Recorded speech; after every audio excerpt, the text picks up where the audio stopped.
Alors, bonjour à toute l'équipe de Nomos. Autre courriel, deuxième courriel. Alors là, ici, c'est un courriel plutôt historique. Un courriel un peu spécial cette semaine, car il ne s'agit pas d'une question, mais d'un message. Alors, je transmets, là, je fais que transmettre le message, mais je vais le commenter aussi. Le message pour nos cousins français. À chaque semaine, nous évoquons l'abandon du Canada par la France. Mais je crains que cela ne fasse culpabiliser les Français. Voici donc un petit récapitulatif afin d'enlever ce poids des épaules de nos amis d'outre-Atlantique. Non, la France n'a pas abandonné le Canada, au contraire. Pendant presque 150 ans, la France a investi, le plus souvent à perte, pour peupler, développer, protéger le Canada. La France n'a peut-être pas saisi l'importance géostratégique de ce continent.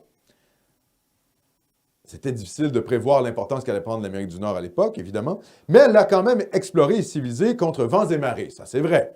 Françaises, des grands explorateurs, les Canadiens français aussi, grands explorateurs de l'Amérique. La plupart, c'est pour ça aussi qu'il y a une empreinte française même aux États-Unis, le long du Mississippi, etc., le pays de l'Ohio, parce que les missionnaires français et les colons aussi, les explorateurs français et canadiens français, de la race française d'Amérique, ont finalement découvert les territoires peuplés par les Autochtones, peuplés uniquement par les Autochtones, beaucoup plus tôt que les Britanniques.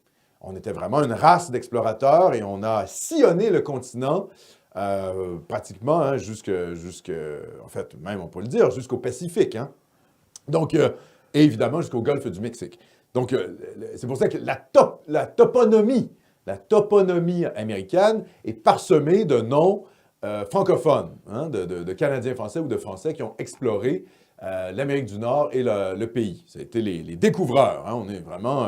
c'est quelque chose qui est souvent masqué dans notre histoire nationale, mais c'est évident quand on fait un peu une lecture pointue de ce qui s'est passé en Amérique du Nord au 18e siècle principalement. 18e et même 17e. Pour ce qui est de la guerre de 7 ans et du traité de Paris de 1763, souvenons-vous d'une chose. La France a perdu la guerre. Et oui, c'est souvent ce que je dis. La France a perdu la guerre de 7 ans. Donc, évidemment, il y allait avoir des négociations et des territoires qui allaient être perdus. Quand on perd une guerre, on n'est pas en position de force dans les négociations. 3 éléments. Alors ça, c'est la thèse de monsieur. 3 éléments rendaient impossible le maintien du Canada dans le giron français. Premier élément. Jamais les 13 colonies n'auraient accepté la restitution des territoires à la France. La Nouvelle-France et ses alliés autochtones représentaient une menace existentielle pour le développement des colonies anglaises. L'État de New York et du Massachusetts étaient particulièrement hostiles aux Français. Une restitution était inenvisageable pour eux qui souhaitaient voir le continent débarrassé de ces diables papistes alliés aux sauvages. Les 13 colonies auraient probablement, de leur propre initiative, envahi la vallée du Saint-Laurent. Alors ça, je ne sais pas à quel point les États-Unis, les 13 colonies, surtout les colonies du Nord, auraient pu vraiment, de leur propre initiative, sans passer par l'Empire britannique, nous envahir. Ce qui est sûr, c'est qu'en tout cas, les Américains, après leur déclaration d'indépendance, vont envahir le Québec, vont envahir le Bas-Canada, le Canada uni même. Non, c'était le Bas-Canada à l'époque, donc oui, en 1812, c'est le Bas-Canada. Ils vont envahir, mais évidemment, c'est dans une hostilité face à l'Empire britannique. Il y a de fortes chances que dans tous les cas, les Américains nous aient envahis. Ça, c'est sûr qu'il y aurait eu continuité des hostilités. L'Empire britannique nous aurait fait la guerre. Hein. On menaçait l'hégémonie anglo-saxonne en Amérique du Nord par le contrôle du Saint-Laurent et donc des Grands Lacs. Et voilà, nos grandes alliances avec les Autochtones qui étaient extrêmement craints par les colons des 13 colonies, ça leur posait vraiment beaucoup de problèmes. Donc, ce n'est pas une analyse si folle que ça. Après, sur le détail, je ne suis pas sûr que sans l'accord de l'Empire britannique, les 13 colonies auraient pu nous envahir. Deuxièmement, les producteurs de sucre des Bahamas et de la Jamaïque ont fait un lobbying important pour empêcher la Grande-Bretagne d'annexer la Guadeloupe et la Martinique. Tout simplement parce que ces deux îles produisaient beaucoup plus de sucre que la Jamaïque et les Bahamas. L'annexion de ces territoires à l'Empire britannique aurait inondé le marché anglais de sucre bon marché et provoqué la ruine des producteurs anglais. Ces marchands ont donc bloqué l'annexion des îles. Oui, parce qu'il y a évidemment des rapports à l'intérieur de l'Empire britannique. Et ça, c'est possible. C'est une donnée qu'il faudrait étudier. C'est une possibilité. Il faudrait vérifier historiquement la véracité de ces choses-là. J'invite peut-être les gens qui ont des connaissances historiques dans le clavardage à mentionner ça. Est-ce que les marchands britanniques ont vraiment mobilisé leurs lobbies coloniaux pour empêcher l'annexion de la Guadeloupe et de la Martinique dans l'Empire colonial anglais? Parce qu'évidemment, la France a choisi de laisser la Nouvelle-France, le Canada français à l'Empire britannique et à garder les îles à sucre.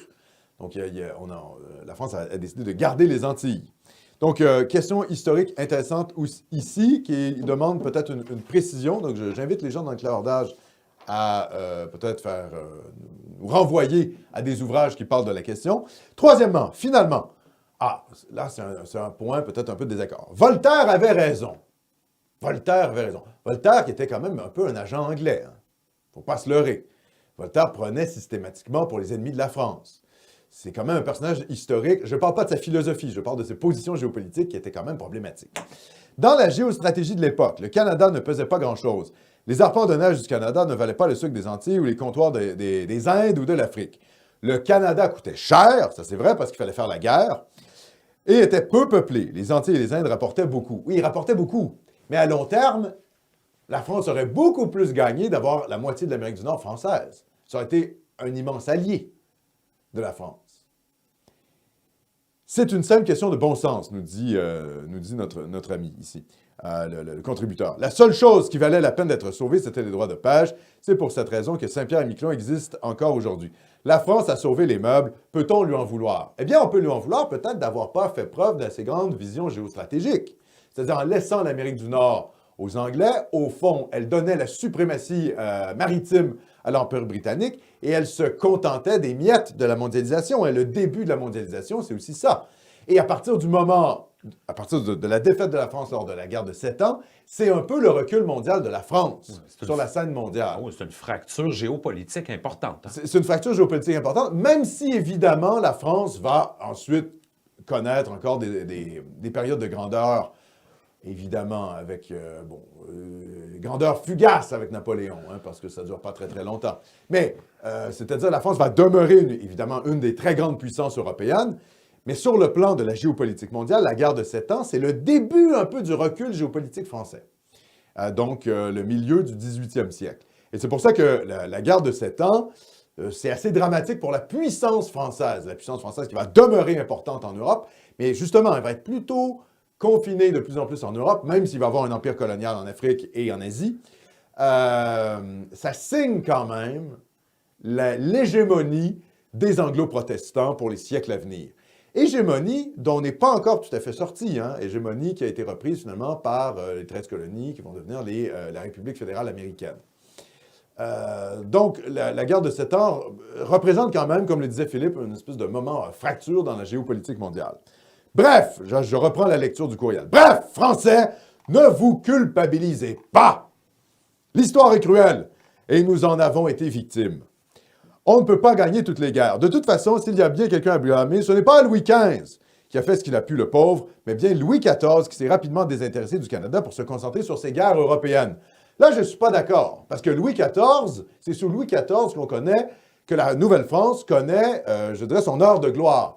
Notamment avec qui? Avec Jean Talon, qui est nommé par Colbert, le grand ministre bourgeois de Louis XIV. Donc, Jean Talon, c'est le pinacle de la Nouvelle-France, et ça se fait sous Louis XIV.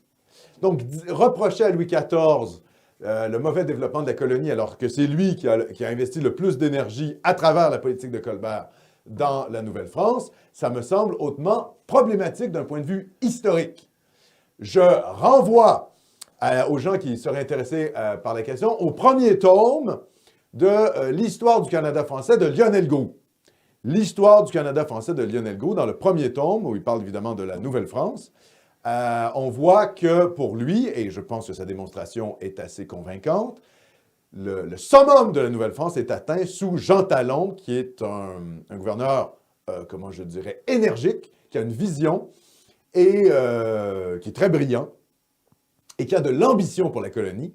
Et c'est vraiment sous cet homme qu'on va connaître le summum de, finalement, la société en Nouvelle-France. Donc, et ça, c'est la politique, c'est le fruit de la politique de Louis XIV. Parce qu'avant Louis XIV, ça stagnait, hein, avec les centres associés, etc. C'est Louis XIV, c'est la couronne qui reprend le peuplement du Canada français et qui va, finalement, mettre de l'avant une politique réellement de population. Ça avait un peu été commencé à être fait avec Richelieu et Louis XIII, mais ça avait plus ou moins fonctionné, hein, même si, Richelieu a des volontés quand même intéressantes pour le Canada. C'est vraiment avec Colbert et avec Louis XIV que ça va se déployer. Donc, accuser Louis XIV des problèmes, ça me semble un peu problématique. Après, on peut toujours faire la critique de la colonisation française. Le grand problème, parce qu'au fond, il y a un problème structurel avec la Nouvelle-France, et c'est la chose suivante, c'est que les Français sont heureux en France. Et oui, ils ne veulent pas partir. Contrairement aux Britanniques qui fuient leur île misérable. Hein, la perfide Albion, c'est quand même, c'est pas particulièrement un paysage enchanteur, n'est-ce pas? Il pleut, Londres, c'est tristounet, les Anglais sont maussades. Ah, évidemment, ils veulent conquérir toute la planète. Ils veulent fuir leur île médiocre. Tandis que les Français, ils veulent rester en France. Et c'est tout le problème de la colonisation en Amérique du Nord. C'est que les Français sont heureux chez eux. Et oui, quand ils ne sont pas, remplacés par des populations halogènes, excitées, hein, qui font le djihad, et qui sont dans une espèce d'incivilité permanente, les Français sont heureux chez eux. Et d'ailleurs, l'histoire de France nous le prouve, puisque les Français, ce n'est pas un peuple d'immigrants. C'est des très mauvais immigrants, les Français, quand ils quittent leur territoire national et qu'ils vont s'installer ailleurs, ils reproduisent la France. Ils amènent avec eux la France, parce qu'ils se considèrent au pinacle de la civilisation. Donc, les Français n'ont pas une mentalité d'immigrants. Ils ont une mentalité d'expatriés. Encore aujourd'hui, c'est pour vous dire. Et donc, le problème du recrutement colonial pour la Nouvelle-France a toujours été celui-là. Les gens ne voulaient pas venir parce qu'ils étaient bien chez eux. Voilà. Donc ça, c'est pas un problème de Louis XIV, c'est pas le problème de Louis XIII, c'est pas le problème d'Henri IV. C'est un problème structurel à la France. Les Français sont heureux en France. Voilà. Alors, je continue la lecture. S'il avait continué les programmes de peuplement, peut-être la Nouvelle-France aurait-elle pu se maintenir. Oui, bon, voilà. Mais ça, c'est de l'histoire fiction, en effet. Bref, les Français, les nationaux surtout, on vous aime malgré cet abandon, entre guillemets, qui n'en était pas un. Vive le Québec libre, vive la France libre et vive Nomos, et c'est signé par Alexandre. Donc, un courriel quand même historique intéressant. Je pourrais passer plus de temps là-dessus. Je pourrais faire d'ailleurs des capsules historiques sur la question. Il y en a, ça a déjà été fait sur d'autres chaînes, mais c'est intéressant cette histoire de la Nouvelle-France, parce que souvent, vous savez, on a un rapport compliqué à la Nouvelle-France, puisque c'est l'histoire de notre défaite. Et on a toute une tradition historiographique libérale qui tend à, finalement, mettre de l'avant les bonnes institutions britanniques contre les mauvaises institutions françaises. Ça fait partie de notre courant, je dirais, libéral, et même libéral-conservateur de notre historiographie, qui considère que, finalement, les Anglais nous ont amené le parlementarisme, la démocratie libérale, et que la France, avec ses institutions corrompues, autoritaires, qui étaient celles de l'Ancien Régime, nous a maintenus dans finalement une société archaïque. Ça, c'est toute une tradition historiographique au Québec. Et c'est pour ça que l'histoire de la Nouvelle-France est invisibilisée par notre récit national sur nous-mêmes. On ne veut pas parler de la Nouvelle-France parce qu'on est complexé de ce passé-là, puisque c'est le passé de la défaite.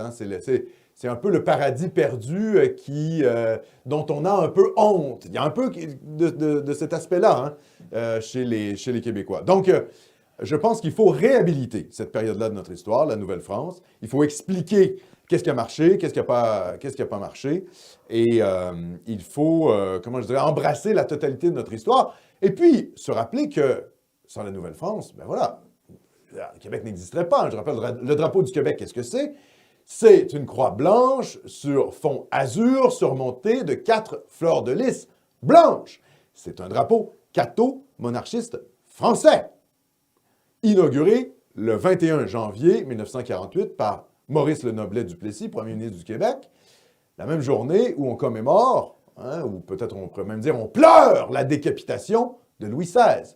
Donc, en finalement prenant ce drapeau, en institutionnalisant ce drapeau avec une croix et des fleurs de lys, donc symbole de la monarchie française et du christianisme, le jour où on commémore le décès de Louis XVI, Duplessis a voulu nous rattacher à notre passé français, de la Nouvelle-France. Et donc, on en est la continuité. Donc, c'est simplement pour vous rappeler que le drapeau qu'on a, le drapeau national du Québec, c'est le drapeau qui s'inscrit dans la continuité historique avec la Nouvelle-France.